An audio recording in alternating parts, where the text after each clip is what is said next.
वरणिवेशरमणीयदर्शनम् मन्दहासरुचिराननाम्बुजम् पूजितं सुरनरोत्तमेर्मुदा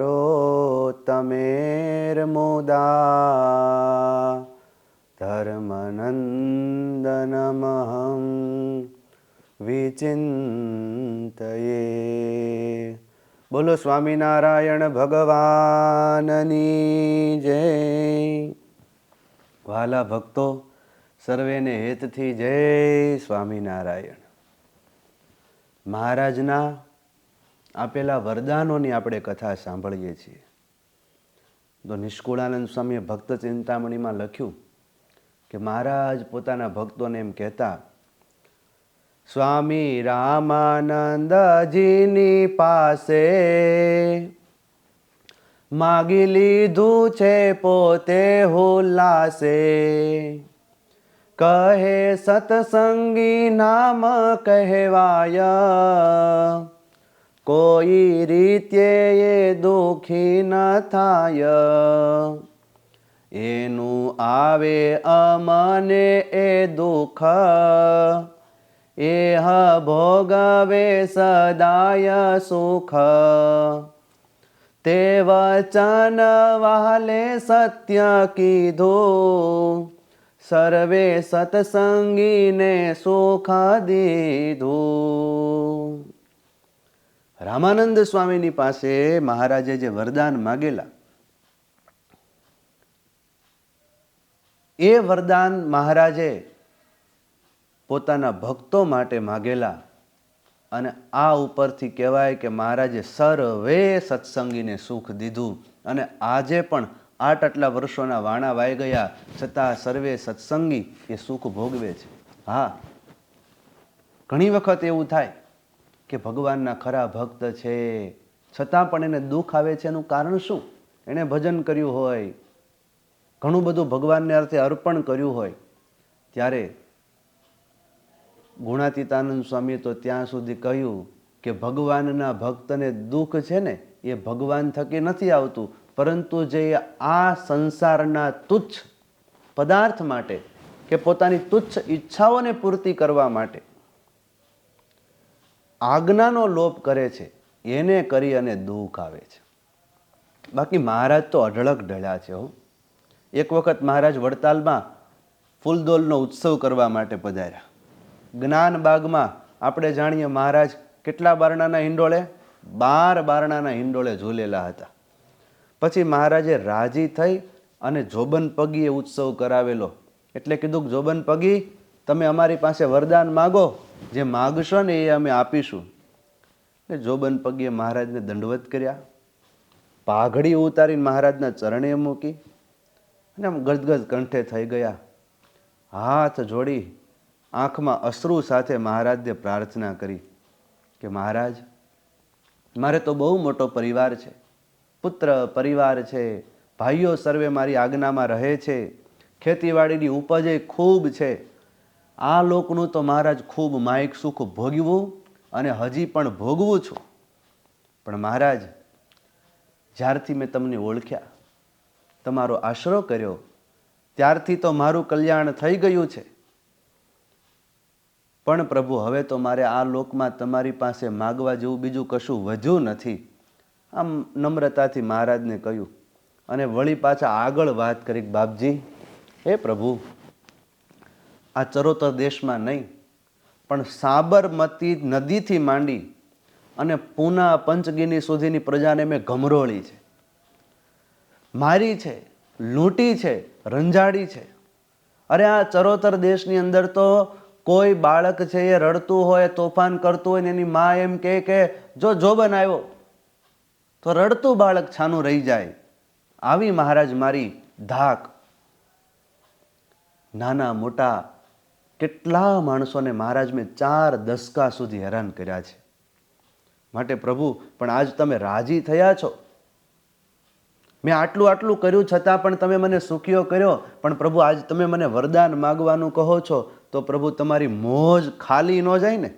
એટલે એવું માગું, પ્રભુ તમે દયાળુ છો તો દયા કરી અને આ સાબર અને મહી નદી એની વચ્ચે રહેતા જેટલા જીવ પ્રાણી માત્ર છે ને એને ક્યારેય અન્ન અને પાણીનો દુકાળ ન પડે એવી કૃપા કરજો. જૂના સમયમાં તો 2-3 વર્ષના દુકાળ પડતા, અને એ વખતે તો દુકાળના પણ ઇતિહાસમાં લખાયેલા છે કે એવા દુકાળ પડતા, ખાવા ન મળતું, પીવા ન મળતું, માણસને મારી નાખતા. એ જોબન પગી કહે, પ્રભુ એવું વરદાન આપો કે આ સાબરમતી અને મહી નદી વચ્ચે ક્યારેય દુકાળ ન પડે. આજુબાજુમાં બેઠેલા બધા સ્તબ્ધ થઈ ગયા કે શું માગણી કરી છે. અને મહારાજનો સ્વભાવ પણ દયાળુ. મહારાજે કહ્યું કે જાઓ, આ સાબરમતી અને મહી નદી વચ્ચે ક્યારેય પણ દુકાળ નહીં પડે. જોબન પગી અખૂટ સદાવ્રતની માંગણી કરી લીધી. આમ મહારાજે વરદાન આપ્યું. આજ સુધી 200 વર્ષના ઇતિહાસમાં બીજે આજુબાજુના ઘણા પ્રાંતોમાં વરસાદ ન પડ્યા હોય, દુકાળ પડ્યા હોય, દાણાની ખેંચ પડી હોય, પણ એ સાબરમતી અને મહી નદી વચ્ચે ક્યારેય દુકાળ પડ્યો નથી. બધા આજ પ્રજા આનંદ કિલ્લોલ કરે છે. આ મહારાજનો જે સર્વ જીતાવહનો જે સંદેશો, સંકલ્પ એ આજે સિદ્ધ થયેલો જણાય છે. એક વખત કેસર મિયા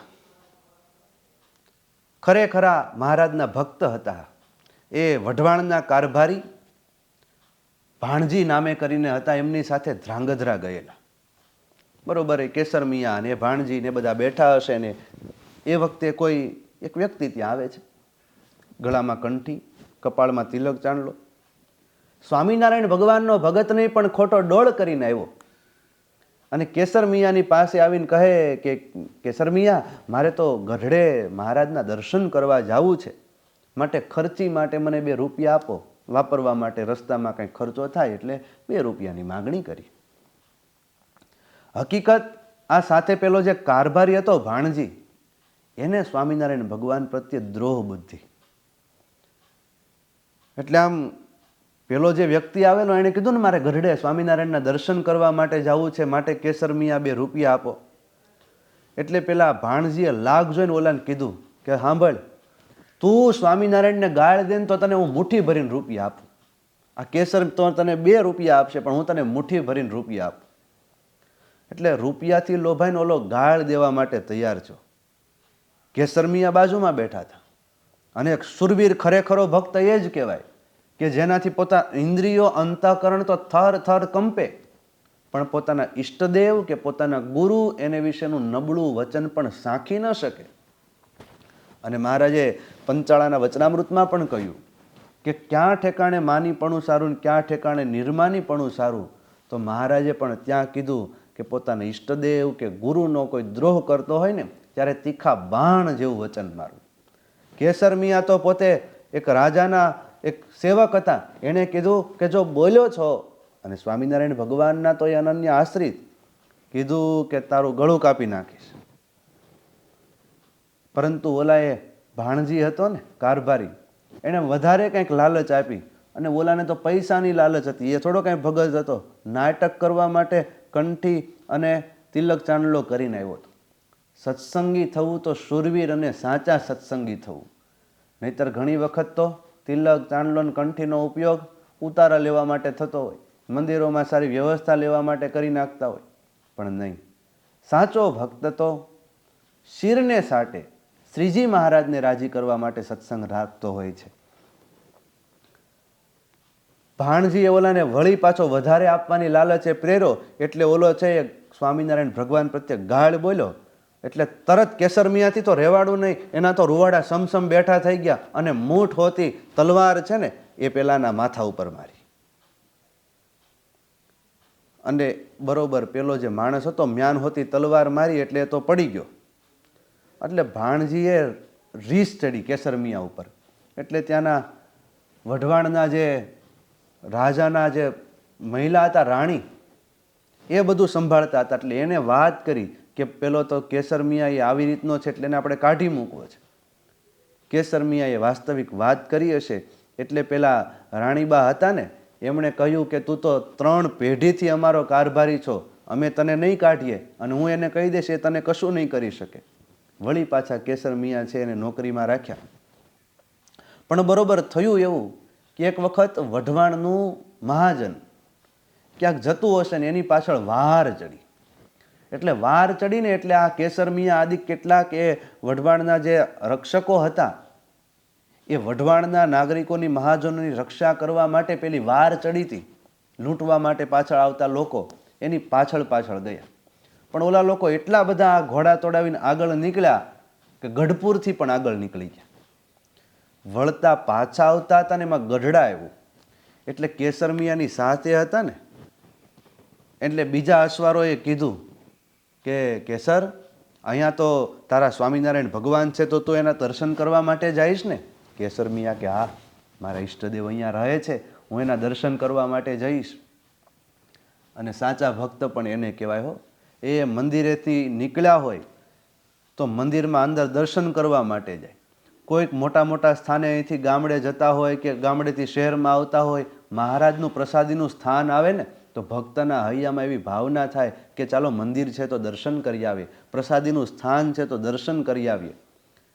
કેસર મિયાને થયું કે હા, હું તો દર્શન કરવા જઈશ પણ તમે મારી સાથે આવો ને. એટલે કીધું કે ના ના, તું એનો ભગત છો, જાશ તો આ તારા સ્વામિનારાયણ સ્વામિનારાયણ કરશો તો એના ગળામાં હોનાની ઉતરી પહેરીએ છે એ તને આપશે. અને જો ઉતરી આપે ને તો જ ભગવાન ખરા, બાકી તો તારી શ્રદ્ધા ને ભક્તિ છે એ બરોબર. કેસર મિયાએ કીધું કે હા, મારા ઈષ્ટદેવ સ્વામિનારાયણ જે છે એ ભગવાન છે, એ મને ઉતરી આપશે. આમ વાત કરતા કરતા દાદાના દરબારમાં આવ્યા. મહારાજ સંતો ભક્તોની સભા મધ્યે લીલુડા લીમડાની નીચે ગાદી ચક્યો બિછાવેલો છે અને એની ઉપર વિરાજમાન છે. મહારાજે અંગો ઉપર આભૂષણો ધારણ કર્યા છે, મરક મરક હસી રહ્યા છે, હાથમાં ગુલાબનું પુષ્પ છે અને મહારાજ સૂંઘે છે. કેસર મિયા આવ્યા ને એટલે મહારાજે કીધું કે માર્ગ કરો. એટલે ભક્તો દૂર ખસ્યા. માર્ગ થયો એટલે કેસર મિયા આગળ આવ્યા. મહારાજે તરત પોતાની ડોકમાં પહેરેલી ઉતારી અને કેસર મિયાને આપી દીધી. બીજા પુષ્પના હાર આપ્યા અને મહારાજે બધા વચ્ચે કીધું કે કેસર મિયા, એ તમને ઓલા ભાણજીએ બરતરફ કરીને કાઢી મૂક્યા હતા એ બધી વાત કરો. કેસર મિયાએ વાત કરી. મહારાજે વચમાં પૂછ્યું કે તને કાઢી મૂક્યો તો તારો પગાર તૂટી જાત તો તું શું ખાત? કેસર મિયા કહે કે મહારાજ, જો કદાચ મારો પગાર તૂટી ગયો હોત ને તો ભીખ માગીને ખાત, પણ તમને ગાળ દઈએ મને કેમ પોસાય? મહારાજ ખૂબ પ્રસન્ન થયા અને મહારાજે કીધું કે કેસર મિયા, અમે તમારી ઉપર ખૂબ રાજી, તમે જે માગો એ વરદાન અમે આપીએ. ત્યારે કેસર મિયાએ કહેલું કે મહારાજ, જો તમે મારી ઉપર રાજી થયા છો ને તો એવું વરદાન આપો કે મારા ઘરમાં જે કોઈ મરે ને એનુંય કલ્યાણ થાય. કારણ કે પોતાને તો કલ્યાણનો નિશ્ચય થઈ ગયો હતો કે મારું તો કલ્યાણ છે જ, મારા માટે તો મારે કશું જ નથી માગવાનું. પણ કહ્યું કે મારા ઘરમાંય કોઈ મરે તો એનું કલ્યાણ થાય એવું વરદાન આપો. મહારાજ સર્વજીવિતાવહ હતા. બીજાનું પણ રૂડું થાય એ માટે પણ વરદાન આપતા. વેલાલનો પ્રસંગ છે ને કે જયસિંહભાઈ વેલાલના એમના પિતા રઘુનાથદાસજી, એની ઉપર મહારાજ પ્રસન્ન થયા. મહારાજ વેલાલમાં મેડીના માઢ ઉપર વિરાજમાન હતા. એટલે મહારાજે કહ્યું કે અમે તમારી ઉપર રાજી છીએ તો તમે વરદાન માગો. એટલે રઘુનાથદાસજી જે જયસિંહભાઈના પિતા હતા એમણે કહ્યું કે મહારાજ, એ અંત સમયે તમે આવીને દર્શન દેજો અને અમને તેડી જાજો. એ વખતે જયસિંહભાઈ અને વખતબાઈ એમ બોલ્યા કે મહારાજ, એ મહારાજ એમને તો તમે વરદાન આપ્યું, અમને પણ કંઈક આપો. એટલે મહારાજ બોલ્યા કે જુઓ, આ અમે તમારા મેડી ઉપર બેઠા છીએ ને એનો માઢ, એટલે મેડીની નીચેથી જવાનો જે રસ્તો હોય એની નીચેથી જે કોઈ નીકળશે ને એનુંય મહારાજ કે અમે કલ્યાણ કરશું. અને આમ મહારાજે એક સર્વ જીવ હિતાવહ વરદાન આપ્યું. પહેલાને તો રાજી કર્યા, પણ એને જે મેડીની ઉપર મહારાજ બેઠા હતા એની નીચેથી કોઈ નીકળે તો એનુંય કલ્યાણ. વેતી કીધી છે અક્ષર વાટ પુરુષોત્તમ પ્રગટી રે. કાળનું ગમે એટલું વિકરાળ વાવાઝોડું આવશે પણ સ્વામિનારાયણ ભગવાનની આ જે સર્વ જીવ હિતાવહ મૂળ સંપ્રદાયની જે ભાવના એ ધ્રુવના તારાની જેમ અચળ રહેશે, યુગો પર્યંત જીવ પ્રાણી માત્રનું કલ્યાણ કરતી રહેશે. અને વાલા ભક્તો, આપણું કલ્યાણ કાંઈ આપણા સાધને કરીને નથી, આપણા વ્રત તપ ઉપવાસે કરીને નથી, કારણ કે એ તો શું કરી શકવાના. પણ મોટા મોટા ભક્તોની જે કૃપા છે, યાદ કરીએ આપણે દાદા ખાચરને. દાદા ખાચરનો વિવાહ મહારાજે બીજી વખત કરાવેલા ભટબદરમાં. બધાએ હાથ ગરણું કરે ને, વિવાહ થયા હોય તો કંઈક ને કંઈક બધા ભેટ આપે. લગ્ન વિધિ પૂરી થયા પછી મહારાજે કીધું કે દાદા, આજ તો અમારે તમારું હાથ ગરણું કરવું છે, કારણ કે અમારી આજ્ઞાથી તો પરિણો છો. ત્યારે દાદા ખાચરે કીધું કે મહારાજ, મારી ઉપર તો તમારી અઢળક કૃપા છે, પણ મહારાજ કે તમે કંઈક માગો, અમારે તમારું હાથ ગરણું કરવું છે ને. લગભગ તો હાથ ગરણામાં શું હોય કે બધા પોતાની ઈચ્છિત ભેટ આપે, પણ મહારાજે કીધું કે દાદા તું માગને એ હું આપું. ત્યારે દાદા ખાચરે હાથ જોડીને કહ્યું કે મહારાજ, જો તમે મારી ઉપર રાજી છો, તમારે હાથ ગરણું કરવું છે, તો પ્રભુ તમારો જે ભક્ત થાય ને, જીવન દરમિયાન નાના મોટા કંઈક ભૂલો થઈ ગઈ હોય, ગુના થયા હોય, તો મહારાજ તમારા ભક્તના વાંક ગુના એને માફ કરી અને એને અંતે અક્ષરધામમાં તેડી જાજો. પ્રભુ આવું વરદાન આપો. મહારાજે કહ્યું દાદા તથાસ્તુ. અને વાલા ભક્તો, આપણું કલ્યાણ પણ આવા મહામુક્તોના માગેલા વરદાનમાં છે.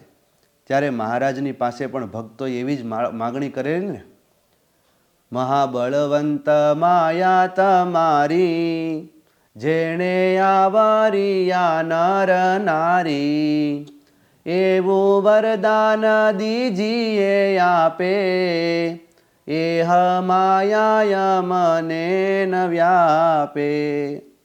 એ ભક્ત ચિંતામણીમાં મહિલા ભક્તોએ જે ફગવા માંગેલા એ આપણે ઘણી વખત ગાન કરતા હોઈએ, પણ એના વરદાનમાં પણ મહારાજે શું કીધું? જે માગ્યું મહારાજ કહે કે જાઓ. પછી બોલિયા શ્યામ સુંદર, જાઓ આપો તમને એ વર, મારી માયામાં નહીં મૂંઝાવો, દેહાદિકમાં નહીં બંધાવો, મારી ક્રિયામાં નહીં આવે દોષ, મને સમજશો સદાય દોષ, દીધા દાસને ફગવા એવા, બીજું કોણ સમર્થ એવું દેવા, બીજું કોણ સમર્થ એવું દેવા. ભક્ત ચિંતામણીના 64મા પ્રકરણમાં આવી પ્રાર્થના મહારાજને મહિલા ભક્તોએ કરેલી અને મહારાજે ત્યારે પણ ફગવા આપેલા. ત્યારે વાલા ભક્તો, સર્વોપરી સ્વામિનારાયણ ભગવાન એમનું આપેલું વરદાન પણ સર્વોપરી આજે એ પાળે છે. ત્યારે એ મહારાજની આપણે આજ્ઞા ઉપાસના દ્રઢ કરીએ, એમનું નિરંતર સ્મરણ કરતા રહીએ, તો આપણે પણ એ વરદાનના પૂર્ણ ભાગીદાર બનીએ. બોલો સ્વામિનારાયણ ભગવાનની જય.